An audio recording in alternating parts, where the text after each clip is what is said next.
കേരളത്തിന്റെ കാർഷിക സംസ്കാരത്തെയും ഐക്യത്തെയും ഒന്നിപ്പിക്കുന്ന അല്ലെങ്കിൽ ആഘോഷമാക്കുന്ന ഒരു മഹത്തായ ഉത്സവമാണ് ഓണം എന്ന് പറയുന്നത്. അങ്ങനെയുള്ള ഈ ഒരു തിരുവോണ ദിനത്തിൽ നമുക്കൊരാളെ പരിചയപ്പെട്ടാലും വേറെ ആരുമല്ല, നമ്മളുടെ സ്വന്തം ഷീബ ടീച്ചർ. വരൂ, ഇന്നത്തെ ഈ തിരുവോണം നമുക്ക് ഷീബ ടീച്ചറോടും കുടുംബത്തോടുമൊപ്പം ആഘോഷിക്കാം.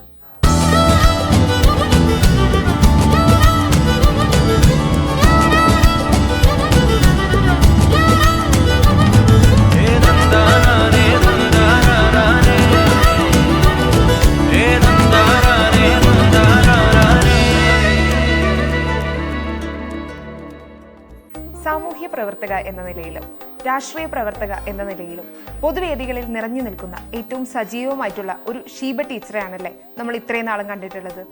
എന്നാൽ തികച്ചും ഇതിൽ നിന്ന് വ്യത്യസ്തമായി സ്വന്തം കുടുംബത്തോടും മക്കളോടുമൊപ്പം ഓണം ആഘോഷിക്കുന്ന ഒരു കുടുംബിനിയായ ഷീബ ചേച്ചിയെയാണ് നമ്മൾ ഇന്ന് കാണാൻ പോകുന്നത്. വരൂ, നമുക്ക് കാണാം.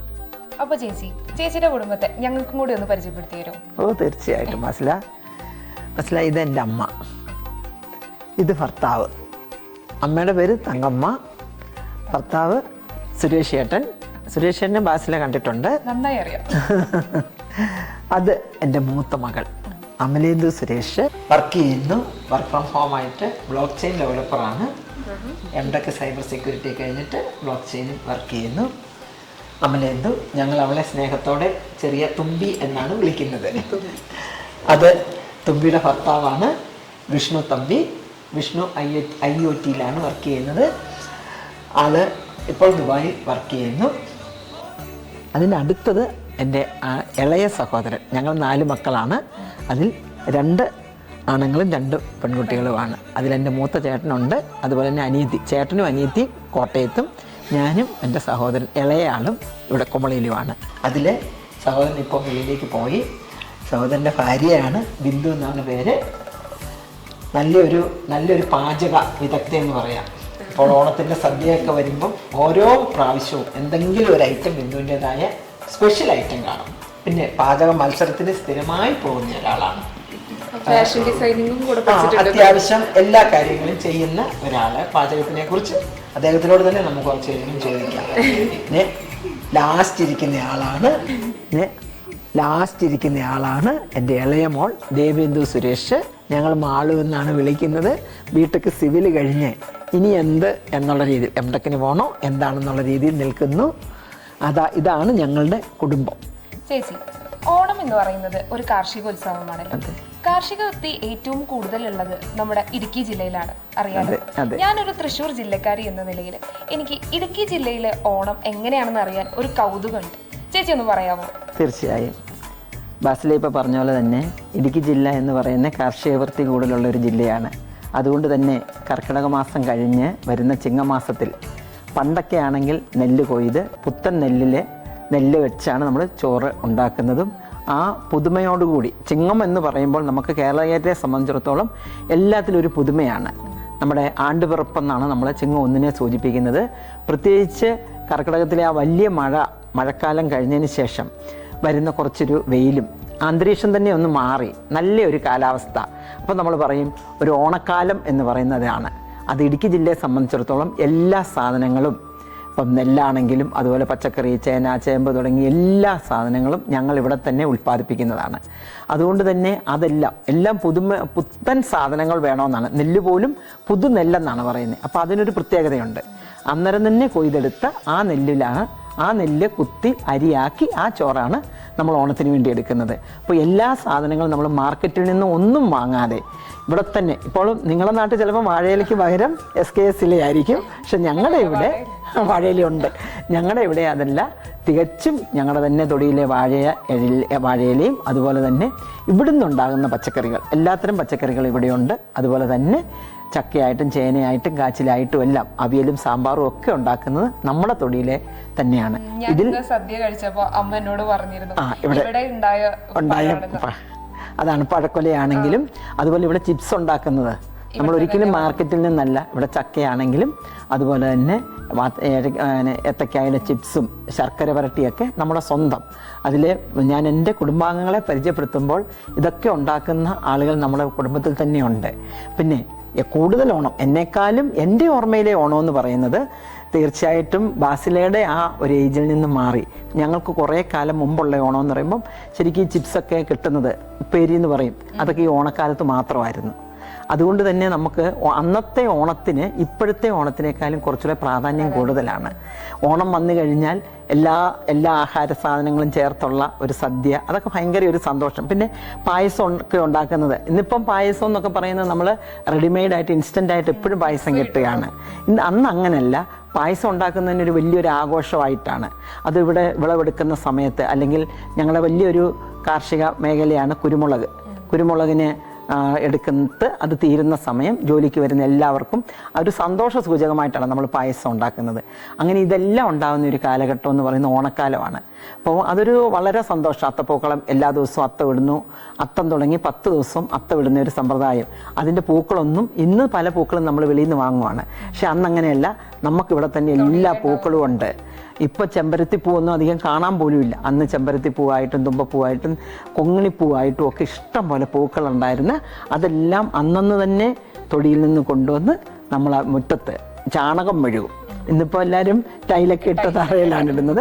അന്നങ്ങനെയല്ല, അത്തം തുടങ്ങുന്നതിന് തലേദിവസം തന്നെ ചാണകം മെഴുകിയ തറയിൽ കൃത്യമായിട്ട് കളം അനുസരിച്ച് ഓരോ ദിവസം ഓരോ കളം റൗണ്ട് കൂട്ടി 10 കളം എന്നാണ് പറയുന്നത്. അങ്ങനെ 10 കളമിട്ട് 10-ാം ദിവസം ആകുമ്പോഴത്തേനും അന്ന് അമ്മ നടുക്കൊരു, ഞാനിപ്പോഴും ഓർക്കുന്ന, ഒരു വലിയ വാഴപ്പിണ്ടി വെച്ച് അതിലിങ്ങനെ ഈർക്കിലി കോർത്ത് അത് മുഴുവൻ ചെമ്പരത്തിപ്പൂ കുത്തും. അത്ര നല്ല രസമല്ല, അതൊക്കെ നമുക്കൊരു മനസ്സിന് കിട്ടുന്ന ഒരു ആനന്ദമാണ്. ഇന്നിപ്പോൾ ഒരു ഫ്ലാറ്റ് ജീവിതത്തിലുള്ള ആളുകളെ സംബന്ധിച്ചിടത്തോളം ഓണം എന്ന് പറയുന്നത് എല്ലാം റെഡിമെയ്ഡായിട്ട് കിട്ടുന്നത് മാത്രമാണ്. ഇന്നത്തെ കാലത്ത് ഇപ്പോൾ ഷിബു ചേച്ചി പറഞ്ഞ പോലെ തന്നെ നമുക്ക് എല്ലാം റെഡിമെയ്ഡ് മേടിക്കാൻ കിട്ടും അല്ലേ. വാഴയില പോലും നമ്മൾ SIS പേപ്പർ വാഴയില പല സ്ഥലത്തും കൊണ്ടുവന്നത് കേട്ടിട്ടുണ്ട്. ഇപ്പൊ ഞാൻ കഴിഞ്ഞ ദിവസം ഇൻസ്റ്റാഗ്രാമിൽ ഒരു വീഡിയോ കണ്ടു, പൂക്കളം റെഡിമെയ്ഡ് ആയിട്ട് കിട്ടുന്നത്. അതായത് ഒരു ഷീറ്റിൽ ഒരു പൂക്കളം കിട്ടും, ഡിസൈൻ വരച്ചു തരും. നമ്മൾ പൂക്കൾ കടയിൽ നിന്ന് മേടിച്ച് അതിലേക്ക് ഇടുക. അത്രയും പണി എളുപ്പമായി കിട്ടി.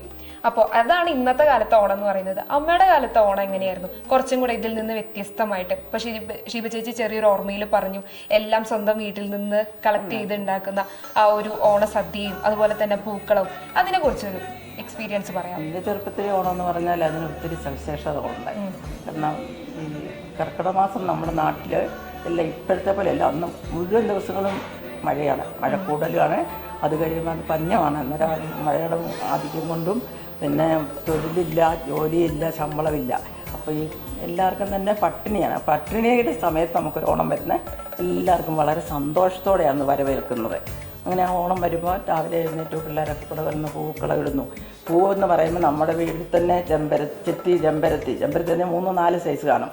അതിൻ്റെ പൂക്കളെ പിന്നെ റോസാപ്പൂ അങ്ങനെയുള്ള പൂക്കളും ഇഷ്ടംപോലെ തികഞ്ഞില്ലെങ്കിൽ പോയി നമ്മൾ വഴിയിലോട്ട് ഇറങ്ങി എന്തോടുന്ന വെക്കുന്ന ഒക്കെ പറിച്ചു കൊണ്ടിടാം. ഇത് കൂട്ടുകാരും ഒക്കെ കൂടി അത് പറിച്ച് പൂക്കളം ഇടും. അപ്പോൾ ആ പൂക്കളം ഇടുന്ന സമയം തന്നെ അമ്മയും മറ്റുള്ളവരും കൂടെ അടുക്കള സദ്യ ഉണ്ടാക്കും. സദ്യ ഒരു നല്ല രീതിയിൽ തന്നെയാണ് ഉണ്ടാക്കുന്നത്. അന്നത്തെ സദ്യ എന്ന് പറയുമ്പം എല്ലാ കറികളും വെക്കും. അതിലൂടെ 108 കൂട്ടം കറിയൊന്നും അത്യാവശ്യം കാരണന്മാർ പറയും. 108 കൂട്ടം കറി എല്ലാവർക്കും അറിയാമായിരിക്കുമല്ലോ.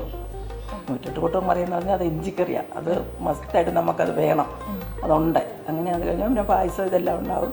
പിന്നെ അന്നത്തെ ഓണത്തിന് ഒത്തിരി വ്യത്യാസമുണ്ട്. ഊഞ്ഞാൽ കെട്ടി ആടുന്നു, ഊഞ്ഞാലൊക്കെ കെട്ടാനുള്ള മരങ്ങളുണ്ടാവും. ഊഞ്ഞാലാട്ടമൊക്കെ ഇല്ലാതെ പ്രായമൊന്നും നോക്കിയൊന്നുമല്ല കളി കളിക്കാൻ പോകുന്നതുമല്ല. അന്നത്തെ ഒരു കളിയുടെ ഒരു ഇന്നത്തെ പിള്ളേരുള്ള ഫാഷൻ കളികളൊന്നുമല്ല.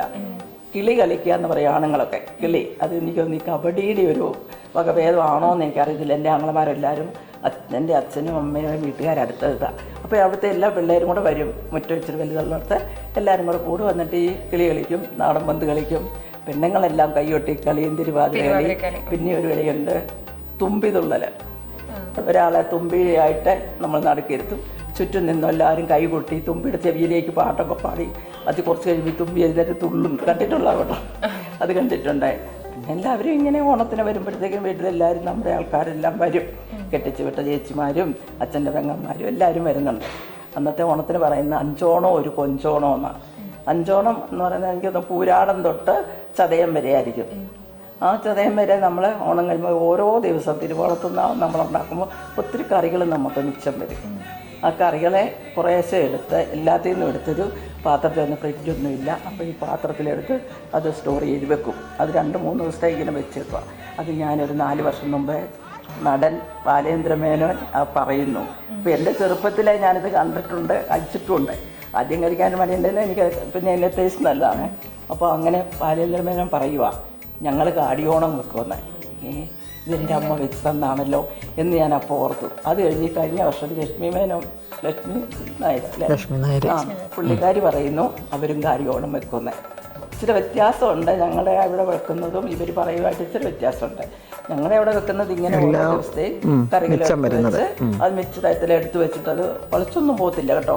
അതെടുത്ത് വെച്ചിട്ട് ഈ 5 ദിവസത്തോളം കഴിയുമ്പോൾ ഇത് ഉണക്കലരി നമുക്ക് നെല്ല് ഉണ്ടാവില്ല, അതിൻ്റെ ആദ്യത്തെ കാടി കളഞ്ഞിട്ട് ആ കാടിക്കകത്തേക്കാണ് ഇത് വെക്കുന്ന അരി.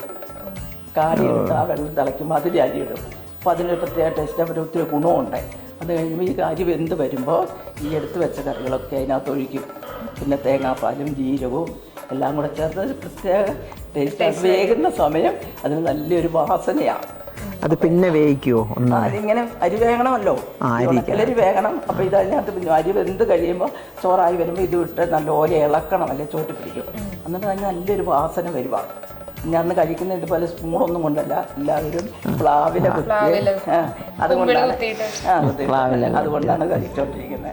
അങ്ങനെ പകലത്തെ ഓണം ഇങ്ങനെ വരും. പക്ഷെ തിരുവോണത്തെന്നാളെന്ന് നമ്മുടെ നാട്ടിലെ ഒരു ഓണത്തിൻ്റെ ചിട്ട എന്നാന്ന് വെച്ചാൽ ഉറുമ്പിന് ഓണം ഉണ്ടായിരുന്നു.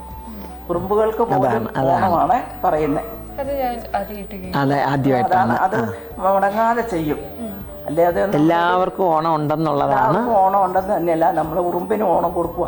ആ ഉറുമ്പിൻ്റെ ഓണത്തിന് എന്താ വെച്ചാൽ ഉച്ചക്കത്തെ ചോറ്, കുറച്ച് ചോറും ഒരു പപ്പടം എടുത്ത് വെക്കും. വൈകുന്നേരം ആകുമ്പോൾ അരി വറക്കും. അരി വറുത്തതിനകത്ത് തേങ്ങായും ചിരണ്ടി ശർക്കരയും കൂടെ ചേർത്ത് ആക്കിയിട്ട് ഞങ്ങളുടെ പിള്ളേരുടെ ജോലി എന്താണെന്ന് ചോദിച്ചാൽ ഞങ്ങൾ അടുത്തിരിക്കുന്ന എല്ലാം ഈ കുരുമുളക് ചെടിയെ അതിൻ്റെ ഇല പറിച്ചുകൊണ്ടില്ല, പൊടിയില അത് പറിക്കണം. അത് പറിച്ചുകൊണ്ട് വന്നു കഴിയുമ്പോൾ അതിനകത്തേക്ക് ഇത് സന്ധ്യ വിളക്ക് വെച്ച് വിളക്ക് വെച്ചിട്ട് ആ വിളക്കെന്നാണ് നമ്മൾ തുടങ്ങുന്നത്. എന്നിട്ട് എല്ലാം ഇങ്ങനെ വെച്ചിട്ട് ഈ ചോറ് കൂട്ട് പപ്പടം പൊടിച്ചതും ശകലം ഈ തേങ്ങ വറുത്ത ഇതുണ്ടല്ലോ അരി വറുത്ത് അതും കൂടെ വെച്ചിട്ട് അതിന് വറുത്ത് വിളക്കേന്ന് കൊടുത്ത് തിരി ഇതിനകത്ത് വെക്കും. എന്നിട്ട് കത്തിക്കും. കത്തിച്ച് ഞങ്ങളുടെ കയ്യിൽ തന്നു വിടും. വീടിന് ചുറ്റും ഇത് കൊണ്ട് വെക്കും. അപ്പോൾ ഉറുമ്പിനോട് നമ്മളൊരു ഉടമ്പടി ചെയ്യും. അതെ, ഉറുമ്പിനോട് അത് ഞാൻ നന്നായിട്ട് ഓർക്കുന്നുണ്ട്. ഞങ്ങളുടെ ചെറുപ്പത്തിലും ഇവിടെ ഈ വീട്ടിൽ ആയിരുന്ന സമയത്തെല്ലാം തന്നെ ഇത് ഞങ്ങൾ ഈ കൊടിയില കൊണ്ടുവന്ന് അരകല്ലിൻ്റെ സാധാരണ ഉറുമ്പ് വരുന്ന സ്ഥലങ്ങൾ ഏതാണോ അവിടെയൊക്കെ അരകല്ലിൻ്റെ അടുത്ത് അങ്ങനെ പലയിടത്തായിട്ട് വെക്കുമ്പോൾ വെച്ചിട്ട് നമ്മൾ പറയും അതിന് വെട്ടം കാണാൻ വേണ്ടിയിട്ട് നിലവിളക്കിൻ്റെ അവിടെ നിന്ന് തിരിയും വെച്ചിട്ട് പറയും ഉറുമ്പും മക്കളും പുറത്തേ ഞാനും മക്കളും അകത്തേന്ന്. അതായത് ഉറുമ്പ് വീട്ടിലേക്ക് വരരുതെന്നുള്ള ഒരു വിശ്വാസമാണ്. അപ്പം നിനക്കുള്ള തീറ്റ വെളിയിൽ തരുന്നു. അതുകൊണ്ട് നീയും നിന്റെ മക്കളും പുറത്താണ്, ഞാനും എൻ്റെ മക്കളും അകത്താണെന്ന് ഓരോ ഇല കൊണ്ടുപോയി വെക്കുമ്പോൾ നമ്മളിത് പറയും. അത് ഞാൻ നന്നായിട്ട് ഓർക്കുന്നുണ്ട്. പക്ഷെ ഇപ്പോൾ അത് നിന്നുപോയി. അപ്പോൾ സുരേഷേട്ടൻ ഒരു ബിസിനസ്മാൻ അല്ലേ? അപ്പോൾ ഈ തിരക്കുകൾക്കിടയിൽ എല്ലാ ഓണവും നമ്മുടെ കുടുംബത്തോടൊപ്പം എല്ലാവരും ചേർന്ന് ഒത്തൊരുമിച്ച് ആഘോഷിക്കാൻ അവസരം കിട്ടാറുണ്ടോ? എല്ലാ ഓണം പങ്കെടുക്കാൻ പറ്റുന്നുണ്ട്. അങ്ങനെ മാറിക്കേണ്ടതായിട്ട് വന്നിട്ടില്ല. എല്ലാവരും കാണും, ചേട്ടനെല്ലാവരും കാണും, പെങ്ങളുണ്ടാവും. ചേട്ടന്റെ വീട്ടിൽ എത്ര മക്കളാണ്? ഞങ്ങൾ 6 പേരാണ്. 6 പേരാണ്. 5 ആണും 1 പെണ്ണുമാണ്. അപ്പം മൂത്ത ആള് രണ്ടാമത്തെ ആളാണ്, മൂത്തത് ജ്യേഷ്ഠനാണ്, അതിൻ്റെ രണ്ടാമത്തെ ആള് ചേച്ചി. മൂത്തയാൾ ബാംഗ്ലൂരാണെങ്കിലും മിക്കവാറും ഓണത്തിനെല്ലാം വരാറുണ്ട്. എല്ലാവരും കൂടെ ഒരുമിച്ച് തറവാട്ടിലുണ്ട്. ഞങ്ങൾ പായസം വെക്കും. അതുപോലെ ഞങ്ങൾക്ക് എൻ്റെ കൊച്ചു കാലത്താണെങ്കിൽ സൈക്കിളൊക്കെ മെയിൻ സൈക്കിളൊക്കെ ഇറങ്ങിയടിച്ച് കിടക്കുക ഓണത്തിന്. അതായത് ഒരു ഇത്. പിന്നെ വീട്ടിലെ പായസം എല്ലാം പായസം വെക്കുന്നു. അത്തപ്പീടിയിലൊന്നും ഇല്ല അങ്ങനെ, എന്നാലും എല്ലാം. പിന്നെ തീരെ ചെറുപ്പത്തിലൊക്കെ എന്ന് പറഞ്ഞാൽ റേഡിയോ ഒന്നും ഇല്ലാത്തൊരു കാലം ഉണ്ടായിരുന്നു. അതിപ്പോൾ ഈ മൂത്ത ചേട്ടന് ഒരു ഓണത്തിന് റേഡിയോ വാങ്ങിച്ചുകൊണ്ട് ആദ്യം വരുന്നത് അത് ഒത്തിരി വർഷങ്ങൾക്ക് മുമ്പായത്. 40-50 വർഷം എന്ന് പറഞ്ഞാൽ ഞാൻ കൊച്ചായിരുന്നു. അപ്പം ഈ അന്നേരം TV ഒന്നും ഇല്ലാത്തൊരു കാലം. അപ്പോൾ ഈ റേഡിയോ പാട്ട് കേൾക്കാൻ ഭയങ്കര കൊതിയായിരുന്നു. റേഡിയോ എന്ന് പറഞ്ഞാൽ മർഫിയുടെ ഒരു റേഡിയോ ആയിരുന്നു. അതുകൊണ്ട് വന്നപ്പോൾ ഭയങ്കര സന്തോഷമായിരുന്നു. ഇല്ല അത് കാണാനും അപ്പോൾ അതിൽ പാട്ട് കേൾക്കാനും ഓണപ്പാട്ടുകളൊക്കെ കേൾക്കാനൊക്കെ ഭയങ്കര ഇന്നത്തരത്തിലുള്ള ഓണപ്പാട്ടുകളൊക്കെ കേൾക്കാറുണ്ടോ? സമയം കിട്ടുന്നില്ല, അത് തിരക്കില്ല, കാണാൻ പറ്റുന്നില്ല. അന്നങ്ങനെയായിരുന്നു, തിരക്കൊന്നും ഇല്ല. അപ്പൊ തുമ്പി ചേച്ചി, വിഷ്ണു ചേട്ടാ, വിവാഹശേഷമുള്ള നിങ്ങളുടെ ഒരു ഓണത്തിനെ കുറിച്ചാണ് എനിക്ക് ചോദിക്കാനുള്ളത്. അതായത് ഇപ്പോൾ കല്യാണം കഴിഞ്ഞിട്ട് 2 വർഷമായി. അപ്പോൾ വിവാഹത്തിന് മുൻപ് ചേച്ചി ഇവിടെ വീട്ടിലും ചേട്ടൻ്റെ വീട്ടിലും ആഘോഷിച്ചിരുന്ന ഓണവും ഇപ്പോൾ കല്യാണ ശേഷമുള്ള നിങ്ങളുടെ ഒരു ഓണാഘോഷം, ഇത് തമ്മിലുള്ള ഡിഫറൻസ് എന്തെങ്കിലും ഉണ്ടോ? ആ ഒരു ഓണത്തിന്റെ വിശേഷങ്ങൾ പങ്കുവെക്കാമോ? വിവാഹശേഷമുള്ള ഓണത്തിന്റെ ബേസിക്കലി എനിക്കൊരു 4-5 വർഷത്തിന് മേളിലായിട്ട് ഞാൻ അങ്ങനെ ഓണം ആഘോഷിക്കാറില്ല. ഞാനിവിടെ നാട്ടിലില്ല. അപ്പം അതിന് മുമ്പുള്ള ഓണാഘോഷം എന്ന് പറഞ്ഞു കഴിഞ്ഞാൽ നമ്മൾ നാട്ടിൽ ക്ലബിലും ഓണാഘോഷ പരിപാടികൾ കാണും. ഒരു 2-3 ദിവസത്തേക്ക് ഓണാഘോഷ പരിപാടികൾ കാണും. അപ്പം നമുക്ക് പഠിത്തമൊന്നും ഇല്ലാത്ത, എഡ്യൂക്കേറ്റഡ് ക്ലാസ്സസ് ഒന്നും ഇല്ലാത്ത സമയമാണ്. അപ്പം നോർമലി ക്ലബിൽ പോവുക, പല പല മത്സരങ്ങൾ കാണും, ഇതിലൊക്കെ പങ്കെടുക്കുക. അങ്ങനെയാണ് നോർമലി ഉള്ളത്. 4 വർഷമായിട്ട് ഞങ്ങൾക്ക് ഓണം ആഘോഷിക്കാനോ ഒന്നും പറ്റുന്നില്ല. ഞങ്ങൾ ഇവിടെയാണ്. ഇപ്പം ഇന്നത്തെ കാലത്ത് ഓണത്തിനോട് എനിക്കങ്ങനെ പൊതുവെ വലിയ താല്പര്യമോ കാര്യങ്ങളോ ഇല്ല. കാരണം പൂക്കളം മുതൽ സദ്യ വരെ നമുക്കെല്ലാം ഓൺലൈനായിട്ട് കിട്ടും. പിന്നെ പണ്ടൊക്കെ എന്ന് പറഞ്ഞു കഴിഞ്ഞാൽ ഓണത്തിനോട് ഏറ്റവും കൂടുതൽ നമുക്ക് ഇഷ്ടം തോന്നിക്കൊണ്ടിരുന്നതെന്ന് പറഞ്ഞു കഴിഞ്ഞാൽ ഫാമിലി ആയിട്ട് എല്ലാവരും, കസിൻസ് ഒരുപാടുണ്ട്, ഇവരെല്ലാവരും വീട്ടിൽ വരും, നമ്മൾ അവരുടെ വീട്ടിൽ പോകും, എല്ലാവരുമായിട്ട് ഒന്നിച്ചുള്ളൊരു ഓണാഘോഷമായിരുന്നു നേരത്തെയൊക്കെ ഉണ്ടായിരുന്നത്. ഇന്നത്തെ കാലത്ത് ആർക്കും വരാൻ സമയമില്ല, ആർക്കും തന്നെ ടൈമില്ല, വിളിച്ചാൽ തന്നെ ആർക്കും വരാനുള്ള ടൈമില്ല. അതുകൊണ്ട് ഇന്നത്തെ കാലത്ത് ഓണത്തിനോട് അത്ര വലിയ നമുക്കങ്ങനെ എക്സൈറ്റ്മെൻറ്റോ കാര്യങ്ങളോ ഒന്നുമില്ല. ഒരു നോർമൽ ഡേ പോകുന്നതുകൊണ്ട് തന്നെ പോകുന്നു. ഇപ്പം ഈ വർഷം ഞങ്ങളിപ്പോൾ നാട്ടിലുണ്ട്, അതുകൊണ്ട് ഞങ്ങൾക്ക് ഭയങ്കര സന്തോഷമാണ്. കാരണം അറ്റ്ലീസ്റ്റ് ഫാമിലിയെങ്കിലും ഉണ്ട്. അവിടെ ഉള്ള സമയത്ത് അവിടെ ഒരു 10-12-15 ദിവസത്തേക്ക് ഓണാഘോഷങ്ങളുണ്ട് പല സ്ഥലങ്ങളിലായിട്ട്. നമ്മൾ നോർമലി സദ്യ ഒന്നും ഉണ്ടാക്കാനായിട്ട് വന്നാത്ത കാര്യം ഞങ്ങൾക്ക് പാചകമൊന്നും അങ്ങനെ കംപ്ലീറ്റ് ആയിട്ട് അറിയുന്ന ആൾക്കാരൊന്നും. സോ അതുകൊണ്ട് ഞങ്ങൾ കൂടുതലും സദ്യ, ഇപ്പോൾ ഓണത്തിനാണെങ്കിലും വിഷുവിനാണെങ്കിലും ഞങ്ങൾ സദ്യ വെളിയിൽ നിന്നായിരിക്കും. വെളിയിൽ നിന്ന് ഞങ്ങൾ ഫുഡ് ഓർഡർ ചെയ്യും, കഴിക്കും. പിന്നെ അവിടെ തന്നെ നമുക്ക് കുറച്ച് ഫാമിലി ഫ്രണ്ട്സ് ഉണ്ട്. മലയാളി അസോസിയേഷനിലൊന്നും നമ്മൾ അങ്ങനെ പോകാറില്ല. നമുക്കല്ലാതെ തന്നെ കുറച്ച് ഫ്രണ്ട്സ് ഉണ്ട്. നമ്മൾ എല്ലാ ഫ്രണ്ട്സും കൂടി ചിലപ്പം ഓണത്തിൻ്റെ അന്നത്തെ ദിവസം നമുക്ക് നോർമലി അതൊരു ഹോളിഡേ ആയിരിക്കത്തില്ല. കാരണം അതൊരു വീക്ക് ഡേയിൽ വരുന്നൊരു ഡേ ആണെന്നുണ്ടെങ്കിൽ നമ്മൾ നോർമലി ഓഫീസിൽ പോകും. അത് കഴിഞ്ഞിട്ട് വരുന്നൊരു വീക്കെൻഡിലായിരിക്കും നമ്മൾ ഓണം ആഘോഷിക്കുക. അപ്പോൾ നമ്മൾ അവരുടെ വീടുകളിൽ പോവുക, അവിടെ സദ്യ ഉണ്ടാക്കാൻ പറ്റിയാൽ സദ്യ ഉണ്ടാക്കുക, അങ്ങനെ ആയിരിക്കും. അപ്പോൾ വിഷ്ണു ചേട്ടൻ പറഞ്ഞത് നമ്മൾ കേട്ടു. അപ്പോൾ ഇനി തുമ്പി ചേച്ചിക്ക് എന്താ പറയാനുള്ളത്? ചേച്ചിക്കും ഇതുപോലെ തന്നെയാണോ ഓണം എന്നുള്ളതിനോട് പണ്ടത്തെ പോലെയുള്ള ഒരു എക്സൈറ്റ്മെന്റ് ഇപ്പോൾ ഇല്ലേ? ചേച്ചി ഒന്ന് വിശേഷങ്ങൾ പങ്കുവെക്കാമോ? ബേസിക്കലി ഇപ്പോൾ ആ ഒരു വ്യത്യാസമുണ്ട്. എന്ന് വെച്ച് കഴിഞ്ഞാൽ പണ്ടത്തെ ഒരു ഓണം എന്ന് പറയുമ്പോൾ ഉള്ളതും ഇപ്പോൾ ഒരു എക്സൈറ്റ്മെൻറ്റ് നിലവിലില്ല. ജോലിയും കാര്യങ്ങളും ഒക്കെ ആയി നമുക്ക് മിക്കവാറും ലീവ് അങ്ങനെ കാണാറില്ല. പിന്നെ ഇവിടെ തന്നെ ഉണ്ടാവണമെന്നില്ല. അപ്പോൾ അതുകൊണ്ട് ഒരു ഫാമിലി ഗെറ്റ് ടുഗദർ എന്ന് പറയുന്ന ചാൻസസ് വളരെ കുറവാണ്. അപ്പം ഒറ്റയ്ക്കാകുമ്പം അതിൻ്റേതായ ഒരു ജസ്റ്റ് നോർമൽ ഡേ, ഒരു സദ്യ മേടിക്കുന്നു അല്ലെങ്കിൽ ഓർഡർ ചെയ്യുന്നു, ആ ഒരു രീതിയിലേക്ക് ഉള്ളൊരു ലൈഫിലേക്ക് എത്തിക്കഴിഞ്ഞിരിക്കുന്നു. പിന്നെ പണ്ടത്തെ വെച്ച് നോക്കുകയെന്ന് പറഞ്ഞാൽ അങ്ങനെയല്ല. നമുക്കൊരു 10 ദിവസം അവധി, ഓണ അവധി വരുന്നു, കസിൻസ് എല്ലാവരും ഉണ്ട്. അപ്പം മിക്കവാറും അമ്മ വീട്ടിൽ തന്നെയാണ്. അപ്പം അമ്മയുടെ സഹോദരങ്ങളെല്ലാവരും വരുന്നു. അപ്പം ഞാൻ ആൻറ്റിമാരെല്ലാവരും അടുക്കളയിൽ ഓരോ തരത്തിലുള്ള ഫുഡുകൾ ഉണ്ടാക്കുന്നു. ഞങ്ങൾ പിള്ളേരും മാമന്മാരെല്ലാവരും കളിക്കാൻ ഇറങ്ങുന്നു. അങ്ങനെയൊക്കെ ഉള്ളത് ഊഞ്ഞാൽ കെട്ടുക, അതൊക്കെ വേറൊരു ഇതായിരുന്നു. ഓണക്കോടി എടുത്ത് എല്ലാവർക്കും കൊടുക്കുന്നു, പരസ്പരം അങ്ങോട്ടും ഇങ്ങോട്ടും എല്ലാവരും എടുത്ത് കൊടുക്കുമായിരുന്നു. സദ്യ ഒരുമിച്ച് കഴിക്കുന്നു. ഓണം കഴിഞ്ഞെന്ന് പറഞ്ഞാലും ഓണം വെക്കേഷൻ തീരുന്നതോടുകൂടിയാണ് എല്ലാവരും തിരിച്ച് വീട്ടിലോട്ട് പോയിട്ടുള്ളൂ. അതുകൊണ്ട് എല്ലാവരും അങ്ങോട്ടും ഇങ്ങോട്ടും ഉണ്ടായിരുന്നു. പക്ഷെ ഒരു 10ാം ക്ലാസ് കഴിഞ്ഞപ്പോൾ തൊട്ട് പലരും പല സ്ട്രീമിലേക്ക് കയറി പഠിക്കാൻ ഹോസ്റ്റലിലേക്ക് മാറാൻ തുടങ്ങി. അങ്ങനെയൊക്കെ വന്ന് കഴിഞ്ഞപ്പോൾ തൊട്ട് ആരെങ്കിലും ഒരാൾ ഇവിടെ കാണത്തുള്ളൂ, അല്ലെങ്കിൽ ആരെങ്കിലും ഒരാൾ ഇവിടെ കാണത്തില്ല. അങ്ങനെയൊക്കെ വന്നപ്പം ഇപ്പം തന്നെ പറയുവാണെങ്കിൽ മാമൻ്റെ മോൻ ഇവിടെ ഇല്ല. അവൻ 2 വർഷം ഇപ്പം ഞാൻ പറയുകയാണെങ്കിൽ എനിക്ക് തോന്നുന്നു കല്യാണത്തിന് മുമ്പൊക്കെയാണ് ഞാൻ അവൻ്റെ ഒരു ഓണം ആഘോഷിച്ചതായിരിക്കാം. അവനിപ്പോൾ UK-ലാണ്. അപ്പം അങ്ങനെയൊക്കെ ഓരോരുത്തരായിട്ട് ഇവിടെ ഇല്ല. ഇപ്പം തന്നെ ആകെ ഞങ്ങൾ 2 മാത്രമേ ഉള്ളൂ. കസിൻസ് എന്ന് പറയാനായിട്ട് ആരും തന്നെ ഇല്ല. അപ്പം എല്ലാവരും പഠിത്തവും ജോലിയും കാര്യങ്ങളൊക്കെ ആയിട്ട് പോകുമ്പോൾ അവരവരുടെ ലൈഫായിട്ട് മൂവ് ചെയ്യുന്നു. മിസ് ചെയ്യുന്നുണ്ടോ അന്നത്തെ ആ ഒരു അതാ ഒരു അവധിയും കാര്യങ്ങളെല്ലാം നോക്കുമ്പോൾ മിസ് ചെയ്യുന്നുണ്ട്. പിന്നെ നമ്മളും അങ്ങനെ തന്നെയായി. ഇപ്പം മാത്രം നമ്മൾ പറഞ്ഞിട്ട് ഇപ്പം അവരവരുടെ ലൈഫായിട്ട് പോകുന്നവരെ നമ്മളും കല്യാണം കഴിഞ്ഞു. ഇപ്പം ഞാൻ എൻ്റെ ഓണം എന്ന് പറയുന്നത് ഭർത്താവിൻ്റെ വീട്ടിലാണ്. അപ്പം അങ്ങനെയൊക്കെ വന്നു കഴിയുമ്പോൾ നമ്മൾ ഉച്ചയ്ക്കാണ് വരുന്നത്. ആ ഒരു സ്റ്റൈലിലേക്ക് എത്തി. അപ്പൊ നമ്മുടെ ഷീബ ചേച്ചി പറഞ്ഞിരുന്നു ബിന്ദു ചേച്ചി ഒരു നല്ല കുക്കാണെന്നുള്ളത്. ഇന്ന് ഞങ്ങൾ കഴിച്ച സദ്യ എനിക്ക് തോന്നുന്നു ചേച്ചി വെച്ചതാന്ന് തോന്നുന്നു. അടിപൊളിയായിട്ടുണ്ടായിരുന്നു. അത് ആദ്യം തന്നെ പറയട്ടെ, വളരെ നല്ല ടേസ്റ്റി ആയിട്ടുള്ള ഒരു സദ്യയായിരുന്നു. വളരെ നാളുകൾക്ക് ശേഷം ഇത്രയും നല്ലൊരു സദ്യ കഴിക്കുന്നത്. അപ്പോൾ ഒരു പാചകം ഇഷ്ടപ്പെടുന്നുള്ള ഒരു ആളെന്നുള്ള നിലയ്ക്ക് ഇപ്പോൾ ഓരോ ഓണം വരുമ്പോഴോ ഓണം വരുമ്പോഴോ അല്ലെങ്കിൽ ഓരോ വിശിഷ്ട ഉത്സവങ്ങൾ വരുമ്പോഴോ പുതിയ എന്തെങ്കിലും വിഭവങ്ങൾ ട്രൈ ചെയ്യാറുണ്ടോ? മക്കൾക്കും കൊച്ചുമക്കൾക്കും അയച്ചു കൊടുക്കാനായിട്ട്?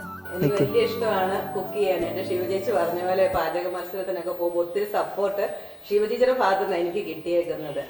ഇവിടെ ഇങ്ങനെ പുഷ്പമേളയും കാര്യങ്ങളൊക്കെ, തേക്കടി പുഷ്പമേള എന്ന് പറഞ്ഞ് വരും. അപ്പോൾ അവിടെ എല്ലാ വർഷവും പാചക മത്സരമുണ്ട്.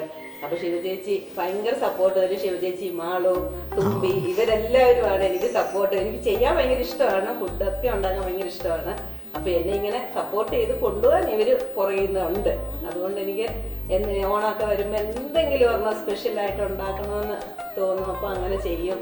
പ്രത്യേകിച്ച് സുരേഷ് ചേട്ടൻ സുരേഷ് ചേട്ടൻ അങ്ങനെ വെജ് വലിയ താല്പര്യമില്ല. അപ്പോൾ ആ സുരേഷ് ചേട്ടൻ ഇഷ്ടമുള്ള എന്തെങ്കിലും ഒരു കറി വേണമെന്ന് എൻ്റെ മനസ്സിൽ തോന്നാറുണ്ട് ഓണം വരുമ്പോൾ. അങ്ങനെയൊക്കെ ബാസിലെ പായസം ഒന്നെങ്കിൽ അടപ്രഥമൻ അല്ലെങ്കിൽ ചെറുപയർ പാലട തുടങ്ങിയ പായസമല്ലേ. പക്ഷെ നമ്മുടെ ബിന്ദു വിവിധ തരത്തിലുള്ള പായസം ഉണ്ടാക്കും. അതെനിക്ക് ഭയങ്കര അത്ഭുതമാണ്. ഏത്തക്ക പുഴുങ്ങി ഏത്തക്ക വെച്ചുള്ള ബനാന വെച്ചുള്ള പായസം ഉണ്ടാക്കും. അത് അങ്ങോട്ട് തന്നെ നമുക്ക് ചോദിക്കാം. അതുപോലെ ഉണ്ണിയപ്പം ഉണ്ടാക്കി ഉണ്ണിയപ്പം വെച്ചുള്ള പായസത്തിന് ബിന്ദുവിന് ഫസ്റ്റ് പ്രൈസ് പല തവണയും കിട്ടാറുണ്ട്. ഉണ്ണിയപ്പം വെച്ച് പായസോ? അത് സാധാരണ ഉണ്ണിയപ്പം നമ്മൾ കഴിക്കുന്ന ആ ഉണ്ണിയപ്പം അല്ല. ഇത് പിന്നെ പ്രത്യേകമായിട്ട് വേറെ ഉണ്ണിയപ്പം ഉണ്ടാക്കി എടുക്കുക നമ്മള് ഈ പായസത്തിന് വേണ്ടിയിട്ട്. പായസത്തിന് വേണ്ടിയിട്ട് അത് വലിയ പരിപ്പ്, നമ്മൾ സാമ്പാർ പരിപ്പ് എന്ന് പറഞ്ഞ കടലപ്പരിപ്പ് പരിപ്പ് വെച്ചാണ് അത് റെഡിയാക്കുന്നത്. അപ്പൊ ഇച്ചിരി പണിയൊക്കെ ഉണ്ട് ആ പായസത്തിന്. അപ്പം മാളും, കുടുംബത്തിലെ ഏറ്റവും ചെറിയ കുട്ടി എന്നുള്ള നിലയ്ക്ക് ഇപ്പൊ നമ്മള് മുതിർന്നവരുടെ ഓണത്തിനെ കുറിച്ച് കേട്ടു, അതുപോലെ തന്നെ ഇപ്പോഴത്തെ ന്യൂജൻ ഓണത്തിനെ കുറിച്ചും കേട്ടു. പക്ഷെ എന്നാൽ പോലും ഈ സ്കൂൾ കാലഘട്ടത്തിലെ അല്ലെങ്കിൽ കോളേജ് കാലഘട്ടത്തിലെ ഓണത്തിനെ കുറിച്ച് ആരും പറഞ്ഞിട്ടില്ല അല്ലേ? എനിക്കും അതൊരു പറയാനാണെന്നുണ്ടെങ്കിൽ ഞാൻ വാചാലയപ്പോൾ. കാരണം കുറേ പറയാനുണ്ടാവും. നമ്മൾ സ്കൂളിലും കോളേജിലൊക്കെ ഓണം ആഘോഷിച്ചതും പൂക്കള മത്സരവും അതിന് വേണ്ടിയിട്ടുള്ള മാവേലി ആവാൻ വേണ്ടിയിട്ടുള്ളതും ക്ലാസ്സുകൾ തമ്മിലുള്ള കോമ്പറ്റീഷൻസും അങ്ങനെ. അപ്പോൾ സ്കൂൾ കാലഘട്ടത്തിലെ അല്ലെങ്കിൽ കോളേജ് കാലഘട്ടത്തിലെ ഓണത്തിനെ കുറിച്ച് മാളും ഒന്ന് ഷെയർ ചെയ്യാവോ? എനിക്ക് കോളേജ് കാലത്ത് ഓണം കിട്ടിയില്ല. കാരണം ഞാൻ കോവിഡ് ബാച്ച് ആയിരുന്നു. ഒറ്റ തവണ എനിക്ക് ഓണം കിട്ടിയിട്ടുള്ളൂ. അപ്പോൾ ഞങ്ങൾക്ക് അത്തപ്പൂ അങ്ങനത്തെ വടംവലി ഒന്നും ഇല്ലായിരുന്നു. അതുകൊണ്ട് കോളേജ് എനിക്ക് ഓണം എന്ന് പറയാനൊന്നും ഇല്ല. പിന്നെ സ്കൂളിൽ ഞങ്ങൾക്ക് ഒരു 9th തൊട്ട് അത്തപ്പൂ മത്സരം കാണും. അതേ രീതി പേരൻസിന് അത്തപ്പൂ മത്സരം കാണും. ഇതിനകത്ത് അമ്മയ്ക്കും മാമി എല്ലാവരും പോയിട്ട് മിക്കവാറും ഫസ്റ്റ് പ്രൈസും അതിന് തടി ഉണ്ടാക്കിയിട്ടാണ് എപ്പോഴും വരാറുള്ളത്. അതെന്ത് അത്തപ്പൂ മത്സരത്തിൽ പോയാലും എന്തെങ്കിലുമൊക്കെ ഫോട്ടോയിൽ അവർ ബാക്കിയുള്ളവർ കാണിക്കാൻ അവർ പ്രൈസ് കിട്ടി കഴിഞ്ഞ് ഇവരടി ഉണ്ടാക്കും. മിക്കവാറും സ്കൂളിൽ അറിയപ്പെടുന്നത് അങ്ങനെയാണ്. വേറെ അങ്ങനെ കോളേജിനെ പറ്റി അങ്ങനെ ഓണം ഞങ്ങൾക്ക് കിട്ടാൻ ഒറ്റ തവണ ഉള്ളൂ. അന്ന് സാരി മേടിക്കുന്നു, 2-3 ഫോട്ടോ എടുക്കുന്നു, അല്ലാതെ അത്തപ്പൂ മത്സരമോ വടംവലി അങ്ങനെയൊന്നും ഇല്ലായിരുന്നു. ഈ തിരുവോണ ദിനത്തിൽ ഒത്തിരിയേറെ ഓണത്തെക്കുറിച്ചുള്ള ഓർമ്മകളും വിശേഷങ്ങളും പങ്കുവച്ചത് ആദ്യമായി ഞാൻ ചേച്ചിയുടെ അടുത്ത് ഏറ്റവും സ്നേഹത്തോടെ നന്ദി പറയുകയാണ്.